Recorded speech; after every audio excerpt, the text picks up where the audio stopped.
Buenos días, hoy vamos a ver logaritmos. Vamos a ver cómo se hacen los logaritmos y qué fórmulas tenemos que utilizar y qué fórmulas tenemos que aprendernos.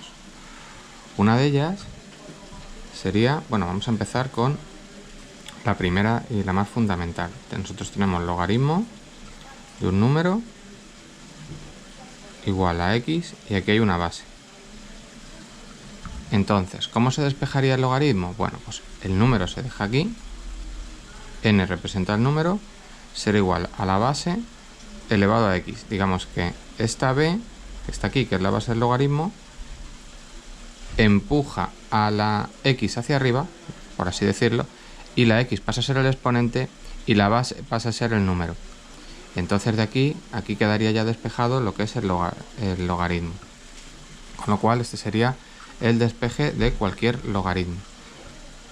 La base del logaritmo. La base del logaritmo puede ser base 10 o base e. Puede ser más tipos de base, pero bueno, os explico esto. Cuando la base sea 10, el logaritmo aparecerá sin nada. Por ejemplo, logaritmo de 7 igual a x. Y el logaritmo neperiano será logaritmo neperiano de un número, por ejemplo, 8 igual a x. ¿Qué es esta e? Esta es el número neperiano. E es un número irracional como pi, que es 2,7,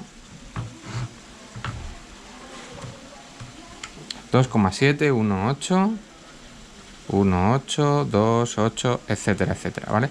Es un número como puede ser pi, es un número irracional y la base del logaritmo neperiano estaría ligada a eso. Entonces tenemos, los logaritmos pueden ser en base 10, pueden ser en base e. En otros casos, los logaritmos nos aparecerá siempre lo que la base del logaritmo. Por ejemplo, si nosotros tenemos un logaritmo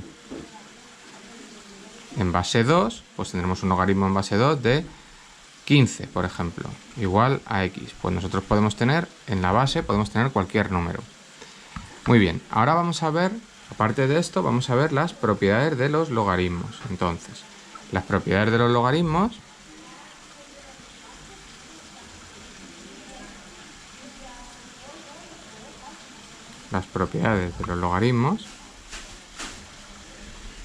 son las siguientes, hay que sabérselas todas. Evidentemente tenemos, hay en algunos libros, yo también lo voy a explicar así, logaritmo en base b de 0 va a ser infinito, ¿vale? La calculadora cuando lo hagamos nos dará error. Logaritmo en base b de cualquier base de 1 va a ser 0.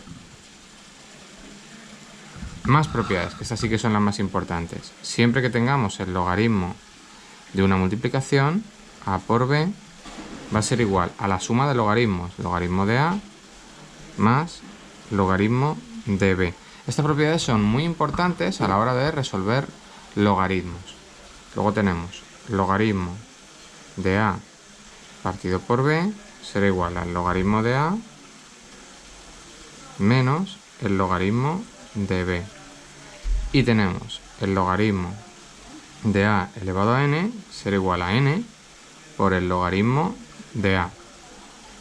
Todas estas propiedades hay que aprendérselas bidireccionalmente, es decir, habrá veces que tengamos esta parte de aquí y tengamos que convertirla en esto. Acordaros, esto siempre podemos poner paréntesis, y habrá veces que tengamos esta parte y tengamos que calcular esta, con lo cual es súper importante tener eso en cuenta, que habrá veces que tenga este lado y me pregunten este. Otra cosa que también es importante, si nosotros tenemos logaritmo de a por logaritmo de b, esto no es ninguna propiedad, y logaritmo de a partido de logaritmo de b tampoco es ninguna propiedad. Hay que tener mucho cuidado con eso. Las pongo y las tacho, pero que sepáis que no podemos utilizar. Luego hay otra propiedad que no es en sí una propiedad, que sería el cambio de base. Cambio de base. ¿Cuándo se utiliza el cambio de base? Bueno, el cambio de base normalmente se utilizaría cuando nosotros tengamos una calculadora que no nos permita, que hay muchas calculadoras que no nos permiten no nos permiten calcular un logaritmo en base 3, en base 5. Digamos que la mayoría de las calculadoras, o muchas de ellas, solamente resuelven logaritmos en base 10 y logaritmos en base neperiana. Entonces, ¿cómo lo hacemos? Pues haciendo un cambio de base. Es decir, si yo, por ejemplo, tengo el logaritmo de en base 2 de 7, por ejemplo, igual a x, y mi calculadora no lo puede resolver, yo simplemente hago un cambio de base y digo logaritmo en base 10 de 7, que mi calculadora sí lo puede resolver, dividido entre el logaritmo en base 10 de 2. Entonces, si hago esto, si yo lo hago con mi calculadora, yo pongo en mi calculadora logaritmo de 7 igual a esto, dividido entre el logaritmo de 2, me sale 2,8. 2,807 y más decimales. Otro número irracional. Entonces, así se resuelven los logaritmos.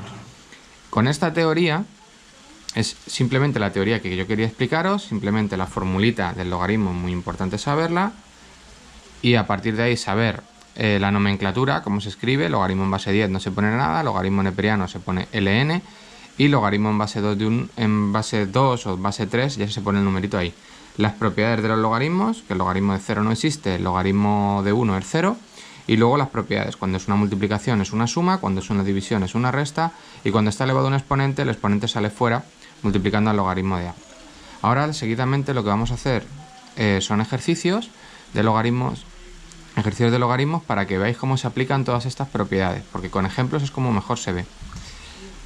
Por el número e, bueno, simplemente deciros, porque no lo he explicado, que equivale al número en el cual de esta función f de x, que lo sepáis, ¿no? Es una curiosidad, 1 partido con x, es el número a partir del cual este área, cuando representamos esta función, vale 1.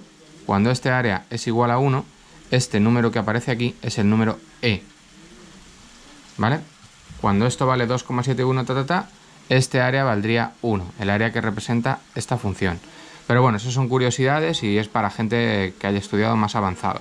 Pero simplemente no os asustéis nunca con el número e, porque es el neperiano. Así que, bueno, hasta aquí la teoría, y voy a empezar a hacer ejercicios de logaritmos neperianos, de logaritmos, que es lo que nos interesa a todos para el curso de cuarto de la ESO y posteriores. Normalmente esto es temario de cuarto de la ESO. Pues nada, un saludo y sigo grabando.